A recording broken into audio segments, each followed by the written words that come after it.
وتصلح به دنياكم وآخرتكم، لأن العلم نور يخرج من الظلمات وتزول به الشبهات وتستقيم به الأعمال، فإن العمل بلا علم ضلال ووبال. وفضائل العلم كثيرة، أعظمها معرفة الرب سبحانه بأسمائه وصفاته، ومنها أن العلم طريق إلى الله وإلى جنته، كما قال النبي صلى الله عليه وسلم: من سلك طريقا يلتمس فيه العلم سهل الله له به طريقا إلى الجنة، وإن الملائكة تضع أجنحتها لطالب العلم رضا بما يطلب، وإن العالم لا يستغفر له من في السماء والأرض حتى الحيتان في الماء. وفضل العالم على العابد كفضل القمر ليلة البدر على سائر الكواكب.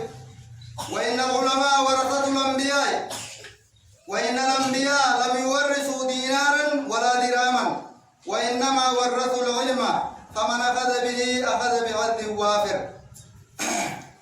يا علمان نما نونجا ربي خيسا صدادا علمي بردا، وان ربي خيسنين اتين بيتا بردا، وان دين كيسن اسني اتين زك سنيجو بردا، وان قلبين تيسن اتي سنين افتو بردا، وان دنيان تيسن سني تولتم بردا، وان آخران تيسن اللين سني تولتم بردا. جا علمين دنيا اللي سيف تولجتي آخرة اللي سيف تولجتي يجو، رب اللي سيف يسيفتي يجو، وتستقيم به دينكم آمنتي دان اللي زك سيقوت يجو.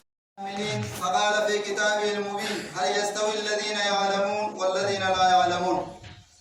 وأشهد أن لا إله إلا الله وحده لا شريك له شهادة الحق واليقين، وأشهد أن محمدا عبده ورسوله الصادق الأمين، صلى الله عليه وعلى آله وأصحابه والتابعين لهم بإحسان إلى يوم الدين، وسلم تسليما كثيرا. أما بعد، أيها الناس اتقوا الله تعالى